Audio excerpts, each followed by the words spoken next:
بسم الله الرحمن الرحيم. الدرس الثالث في تفسير البسملة. الدرس الثالث درس سنفعل في تفسير البسملة. هيك بسم الله الرحمن الرحيم كيف تتاتو درسي سنفعل جدا. ترى يا رب فين بسم الله الرحمن الرحيم هم ده هيك نكتب بانوس الراغري كنجل كموتا. في درس اليوم مسائل. درسنا الآن تناقض مسألة واحد دوغا. المسألة الأولى مسألة لما فاق الدرس الآن تناقض في معنى الباء. مسألة الكبار إيجا بسم الله الرحمن الرحيم تسير لجنة يسيتنا إيجا جنة في معنى ماذا؟ في معنى الباء. بحسب أسلوب لغة العرب اللغة العربية أكثر اللغة عرباتي أكثر اللغة عربات. الباء هنا الباء في بسم الله معناها الاستعانة والتضرع. معناه نسي طلب العون والبركة. هنا كالنتيجة بعد بسم الله الآتوني للاستعانة والبركة. انتبه سجل هذا برد. المسألة الأولى في معنى الباء إيكا باي كيسة تتاتو.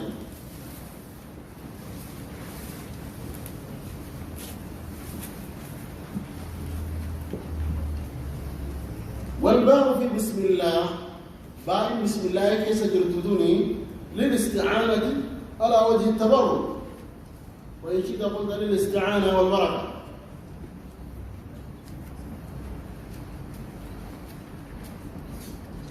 المسألة الثانية مسألة لما فا كان درسين كينيا لان تناقض قبض لما فا في متعلق الجار والمجرور.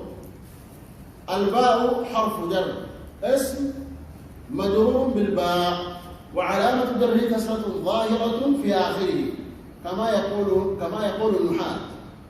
القول العربية باتم حرف جر اسمكم مجرورة.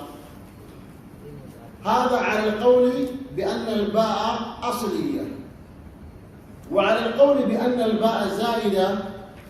الباء حرف جر زائد مبني على الكسر اسم مبتدأ مرفوع وعلامة رفع ضمة مقدرة على الأخير منع من ظهورها اشتغال المحل بحركة حرف جر الزائد. هكذا يقول المعربون واللي عربوا الكنجة. وعلى القول بأن الباء أصلية اسم مجرور. فإذا كان هناك جار ومجرور بقى كانت جار مجرور وكو خجرات تاج، فالجار والمجرور متعلق بمحذوف. جار مجرور وانبدت ررا، وهذا المحذوف والنبرس يقدر بقى كانت تلك الدرامة فعلي تقدرما مؤخرا فعلي مؤخر برميك الدرامة مناسبا للمقام. فعلي مقام خنا مناسبة قبوته قدرا بكيتو ونجار مجرور بسم الله اترره وان بكسني مناسبات. فمثلا إن أردت أن تأكل فقلت بسم الله يوم وانيات بربادين بسم الله خجلت تأتي فيقدر ما يناسب المقام ألا وهو آكل قدر. بسم الله الرحمن الرحيم ماذا؟ آكل. فمن أراد أن يقرأ فأراد أن يبدأ قراءته بالبسملة يقدر ماذا؟ أقرأ. مثلا إذا أردت أن تقرأ فقلت بسم الله فمتعلق الجار والمجرور يكون ماذا؟ أقرأ. بسم الله الرحمن الرحيم أقرأ كما جئت قدر. ومن أراد أن يتوضأ مثلا نمت بخوضاته فين ماذا يقدم؟ بسم الله الرحمن الرحيم أتوضأ. وهكذا حال مكانان اتفقوا دندي دجتورا جار المجرور متعلق بإنسان دربة بوني جنوبي لأن الجار والمجرور معمول والمعمول لا بد له من ايه؟ من عامل معمول ايه جته معمول لي عاملا له والأصل في العمل للأفعال ولهذا يعمل الفعل بلا شرط وأما ما عدا الفعل كالاسم ليس العمل للاسم أصالة وإنما يكون في بعض الأحيان شبها ولهذا لا يعمل الاسم إلا بشروط شروط عمله والندلين لأنه لأن الاسم ليس أصلا في العمل معمولة دلبو كيسد أصل الآن تجيجا كناب يرو فعلي يرو اسم كوادل بتاعته مالتها لا يعمل الاسم إلا بشروط مثلا اسم الفاعل واسم المفعول وصفة المشبهة وغير ذلك تعمل بشروط مذكورة في محلها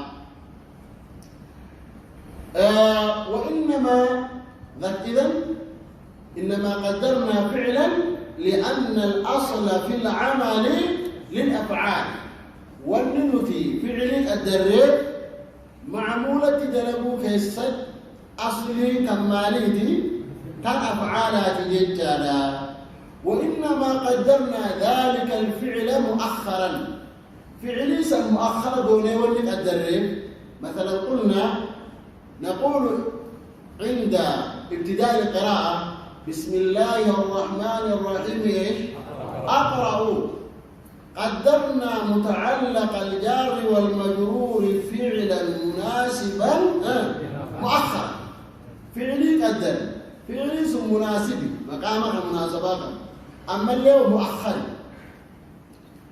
وذكرنا علة تقديرنا فعلا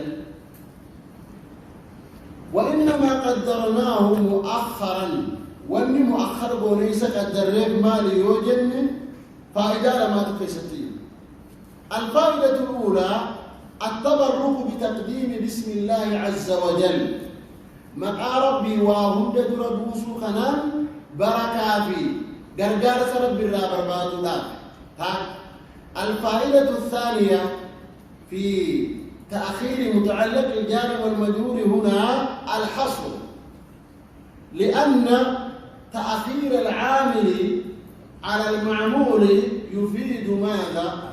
الحصر معمولة درد برسني عاملة بودر رافدون كما هنا أقوم أسيخا درد جار مجرور دبتني إيجانا وان جار مجرور سنرر دبتهم وكما في قوله عز وجل فيما يأتي في هذه السورة العظيمة إياك نعبد وإياك نستعين أقوم جدت نادين إياك نعبد إياك مفعول مقدم نعبد فعل مؤخر وفائدة التأخير أي فائدة تأخير العامل على المعمول الحصر بؤان عامل بودر الفولا حصريت التين وأرقى جدا فمن قال مثلا لم نجي فكينيا بسم الله الرحمن الرحيم أقرأ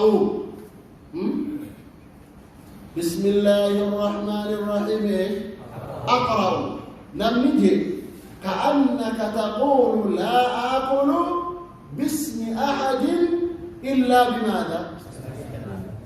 كأنك تقول لا آكل باسم أحد متبركا به ومستعينا به إلا باسم الله عز وجل نمني بسم الله الرحمن الرحيم أقرأ يوجد أكوان مالجي لا أقرأ عن قراتي خيّقنا هنجل قبو هنقرأ باسم أحد مقائسة قوت الله هنقرأ متبركا ومستعينا به مقائسة قوت بركة بربادة هالنتين غرغار سهالا بربادة هنجل قبو هنقرأ إلا بماذا؟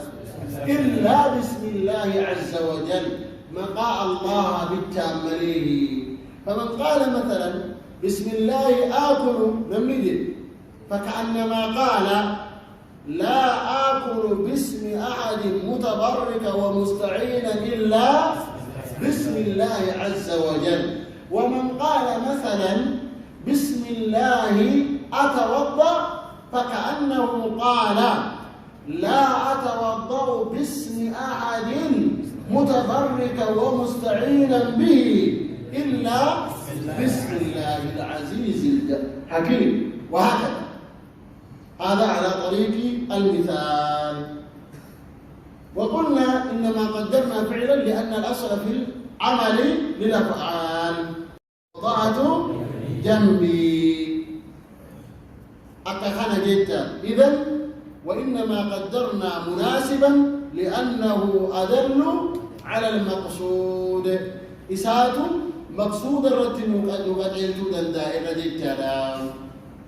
المسألة الثالثة في معنى بسم الله الرحمن الرحيم.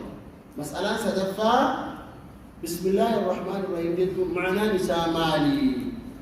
فمعناها عند القراءة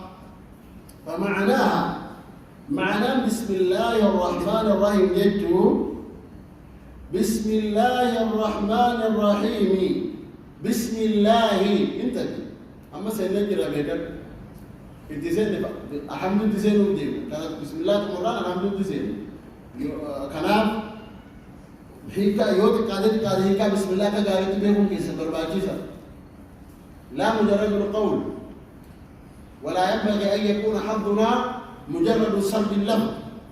قولنا نتي بسم الله الرقم لفظي ساقوا أوف دلاتهم قبل هيكا إسا بيهم دندوكم ما جت جرا بسم الله وجود ما جت جرا وانجمو لا بد من أن نفهم لا مجرد القراءة قرأوك فوسنتان لا بد من أن نفهم فهمون كي برباجيسا بسم الله نمو بسم الله المجد معناه تبيخنا أقرأ متبركا أنين قرأ بركة بربادة هالنتين غرغار سبربادة هالنتين بسم الله بسبب ذكر اسم الله سببا مقاء الله كان ذكروك ياتي بركة ربنا بربادة هالنتين قراتي كان كيسا بركة بربادة غرغار سبربادة هالنتين أقرأوا قرأ جنجو مثلا نميتو يوخا وضعت تادي بسم الله بسم الله أتوضأ وجودي بسم الله أتوضأ متبركا ومستعينا مقارب بيتي غرغار سبربادا هالنتين سبب مقارب بي خنا ذكروك إياه غرغار سابي بركة ربنا بربادا هالنتين مالتا أتوضأ ضعتا بسم الله آكل مقاء الله بركة في غرغار سبربادا هالنتين نياتا بسم الله أقرأ مقاء الله بركة في غرغار سبربادا هالنتين أراتيك يا خنا قرأ وهكذا هذا مقرأ للتوحيد. إذا ما معنى بسم الله مقاء الله بركة في غرغار سبربادا هالنتين قرأ يوضع وضع يونات يو.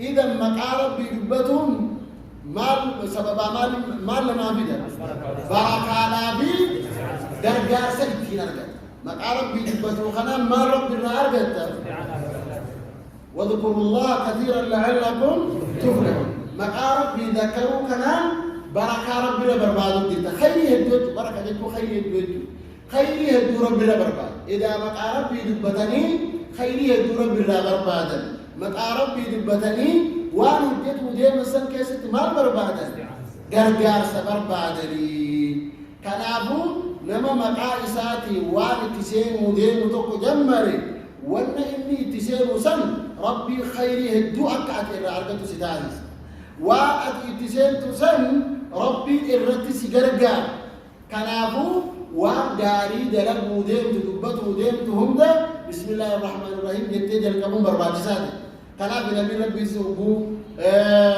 وابريس ودم بسم الله الرحمن الرحيم من محمد رسول الله إلى عظيم الروم كذا وكذا كلام نبي ربي صلى الله عليه وسلم يروبا بسم الله الآن كم بكهد الدين وان الكبود مدلكبو في جتان وهكذا هذا مثلا بكا إني متبعون تفسروا دندن مفهوم ولا لا؟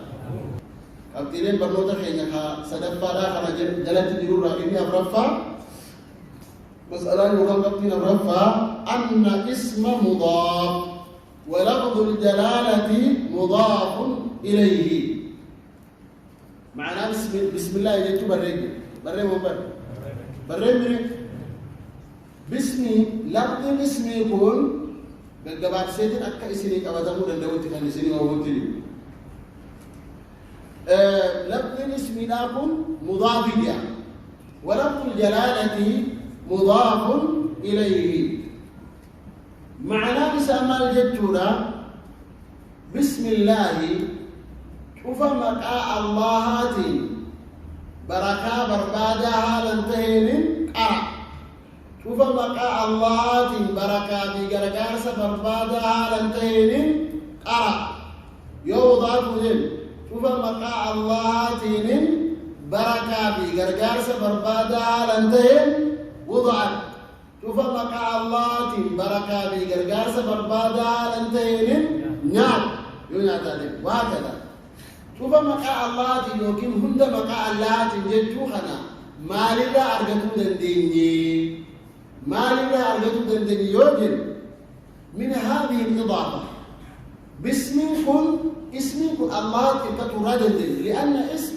مفرد والمفرد إذا أضيف يفيد العموم والعموم فيد خيسة أكتب كتابه أصول الفكر نجد أراد جدا والعموم فيد خيسة تبقى مفرد مضاف يعم كما في قوله جل وعلا واذكروا نعمة الله عليكم وجوجل لفظ نعمة مفرد لكن تفيد إضافتها العموم هي كحسة مالجن يا ددا يا المنما نعمة الله مالجن نفسر أنا نول الله جن نفسر سلا نعمتكم مفردة مالك أنا نول جن نفسر لماذا؟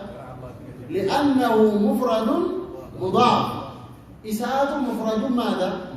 مضاف مفرد مضاف كنا بجتلا مفردني وانس بودات يوين كته أمومة دلالة جدا إذن فلفظ اسم مفرد مضاف إلى لفظ الجلالة وهذه الإضافة تفيد ماذا؟ إضافة من فيد؟ تفيد العموم أمومة فيد إيه إضافات أمومة فيد هي كاكسد في الترجمة أفان أربعة نجار أفان كنيا تروهيكم مال جنة فسروا دندينيا بسم الله شوف مقاء الله هاتي بركة بجرجار سبربادها لنتين قراتي خيفنا قرأ جد إذن ومعلوم أن لله عز وجل أسماء كثيرة مقاء ربي مقاء الكتب مقاء إسيسا هم داود بنتي أكوان بركة ربي نبربادي أكوان يا ربي نغرغاري جتي توكو مقاء إساتي بسا يا أمتي غرغار أكوان إسا نبربادي جتان بسم الله جت مقنام الراغل جتان خمقاء إسا هم داود إضافة عنان هذا من أسلوب كلام العرب أسلوب كلام قبل وانا رباكم جاي برد إذن فكأنك تتبرك بكل اسم من أسماء الله وليس باسم واحد فقط وليس باسم واحد فقط أكوان مقاتب كتابان ربي خير بركة بربادي دوبو مقوم ربي هم تأكوان جبتي مقول ربي هم دا ربي خيامتي أكوان بركة ربي بربادي جيجالا بسم الله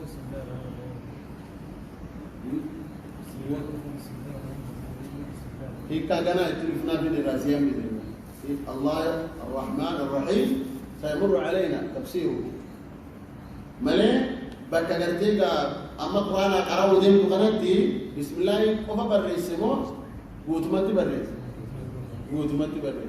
بكا نعداده بكا وضواتي مو خن ثبتي قوتوا لفظ بسم الله لفظ بسم الله وعمله الرحمن الرحيم تي بداية هنداو كان بسم الله كبكا هنداو خن كاتداده إلى الرحيم تي أوفو أبوس وحسب روايان في أجاجين دي صح ولا لا؟ أحسن هكذا أكخنان دي مدن دي نياجتا فمن قال بسم الله سواء كان عند القراءة وسواء كان عند الوضوء وسواء كان عند الأكل أو غير ذلك نمني بسم الله يجي بكا نعرف دي متياده بكا تبو دي متياده بكا قرتيغا رفو دي متياده بكا قرأو دي متياده بسم الله نمني جي فكأنما تبرك واستعان أكوان بركة ربنا بربادي قرقاس ربنا بربادي بذكر كل اسم من أسماء الله وفما الله ربده أكوان ربنا بركة بربادي جيتشادا وفما ربي ربده يا ربنا قرقاري أكوان قرقاس ربنا بربادي جيتشادا فهمتم ولا لا يا جماعة؟ ما شاء الله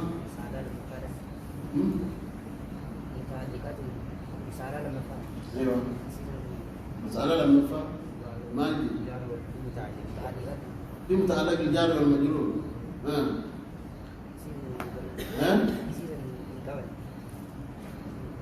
هكذا إن كان عندك شيء من الشم برائحة العربية عربيان واتكوف ولي زيد تفهم مما ذكر وأنا زيد بدك أنا الراوي فهم وإلا فلا فائدة في عيالي يلا تكوف ولي يشد عن النباتين ضد مساء ولوس وأنا كباري منكر على كل حال أعيد هذا ورسيدين يقول النحويون الباء حرف جر اسم مجرور والجار والمجرور لا بد من متعلق يا رب مجرور كوان كرر بربادا أجل ومن يصير ترراتو بل إن كان كسرت ومجنن راجلون تجربان ومثلا إيرابا سيسير سما برادين بسم الله وجود النخنا وان ترراتو بربادا بسم الله مقع اللاتهم مالتا